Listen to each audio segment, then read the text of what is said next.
Ulit tayo guys kay Tatay Digong. Tugunan po natin ang mga nagpaabot sa atin. Kumusta daw? Ano po ba ang nakita ng ating kaibigan sa kalagayan ni Tatay Digong?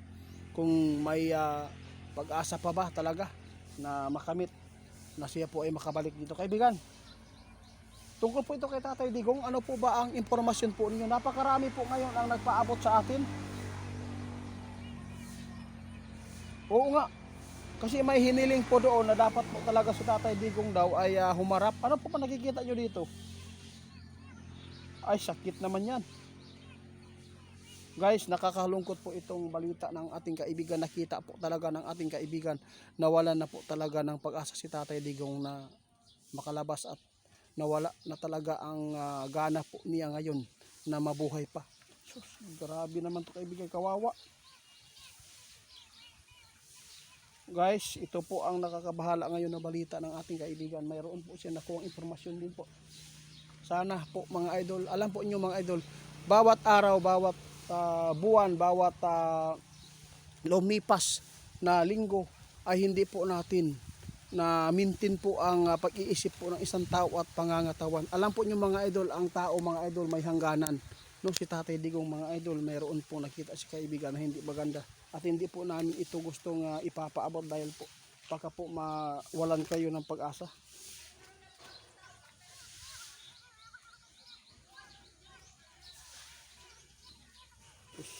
Mga idol, ang hinihiling ng ating kaibigan na ipanalangin po ninyo mga idol na sana bigyan po siya ng pagkakataon pa na makauwi dito at makasama po niya ang dabawin nyo. Mga idol, nakakalungkot po itong balita ng ating kaibigan.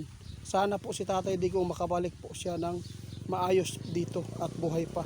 Dahil si kaibigan ngayon parang mayroon pong pinag-alalahan po patungkol po sa buhay ni Tatay Digong. Oh, tingnan po nyo mga idol ha. Sinabi ng ating kaibigan ngayon, nawalan na po ng pag-asa si Tatay Digong. At hindi na po niya gusto ang nangyayari sa buhay po niya dahil po sa tanda po niya mga idol, parang humihina po talaga ang kanyang isipan at pangangatawan. Oo nga. Wala tayong magagawa mga idol kung yun po ang nangyari po kay Tatay Digong. Ang importante dito mga idol na nagpadayon pa o suporta, no? Nagpasalamat po ang mga Duterte sa inyong suporta. Mga idol, kawawa talaga.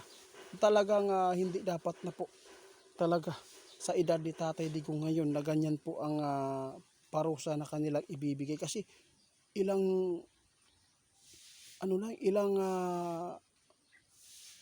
basta hindi ko na lang masabi mga idol, masakit po isipin kasi talagang matanda na po. Ilan na lang po ang kanyang buhay na hiniram ngayon dito sa mundo. Kaya sa lahat po ng makapanood sa atin mga idol, wala ibang masisi dito mga idol. Alam na po ninyo kung sino. Mas lalong gugulo po dito mga idol kung mapatunayan talaga na ito ay ginagawa lamang para lang po ay madiin ang mga Duterte at ito po ang mangyayari sa kanilang pamilya dahil po sa sobrang lakas po nila sa politiko mga idol. Talagang mayroon talagang ganitong mga tao na hindi makatanggap po sa kanilang mga posisyon ngayon. Mahirap talaga kaibigan. Mahirap talaga mga idol kapag ang posisyon mga idol, no? Lalo na pag ikaw ay malakas, gagawaan ka ng hindi maganda. Sa totoo lang mga idol, hindi ko po sinabi na si Tatay Digong perfect, no? Mayroon siyang pamumuno na nalabag po niya ang Diyos. Pero sinusugal po talaga niya ang kanyang buhay, ang kanyang kaluluwa para sa taong bayan. Yun po ang isipin natin. Sinugal po niya. Totoo po yung war on drug mga idol. Pero ang mali lang po doon, hindi po sumurindir at hindi po nang laban po. At may mga kapulisan noon na mga hawak na yung mga administrasyon po ni Tatay Digong ang napasobrahan po ang kanilang panggigipit. Yun po ang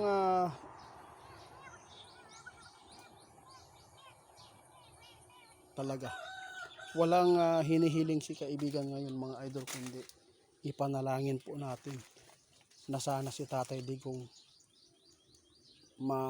bigyan pa ng inspirasyon ang kanyang sarili na mamuhay at ipaglaban po ang taong bayan na nagmamalasakit sa kanya. Talagang nakikita ng ating kaibigan mga idol, kunti na lang po talaga ang buhay ni Tatay Digong dito. Bakit pinapahirapan pa? No? Alam po natin, napakaraming biktima. Pero yung biniktima ng mga Duterte administrasyon noon, mga idol, isa po yun sa gustong makamit ng mga taong bayan na walang maagrabyado. Inosente po talaga ang kawawa kung hindi po ginaganyan po noong administrasyon. Tingnan po natin ngayon mga idol. Oh, totoo yan. Salamat ninyo guys. Hinihiling ng ating kaibigan, huwag po niyong bitawa ng inyong suporta sa mga Duterte. Dahil po si Tatay Digong mga idol, talagang nakita ng ating kaibigan. Ang liit na lang po, no? Ang liit na lang. Ilang ikot na lang po ang buhay ni Tatay Digong dito. Kaya sana kung mayroong makapanood, sana po pauwiin na lang siya. Wala naman siyang magagawa. Isa po ito sa politiko mga idol. Isa po dito ang dahilan. Kaya sa lahat ng makapanood, maraming salamat sa mga suporta po niyo mga idol. Naawa po tayo sa kaibigan. Kaibigan, salamat. At sana po, may report po niyo si Ghost Hunter 88 Fans 2.0. Nagpapatuloy po ang kanyang pag-i-scam sa social media. Ginamit po niya lahat ng video natin at yung profile account niya na mukha ko. Salamat sa inyo mga idol.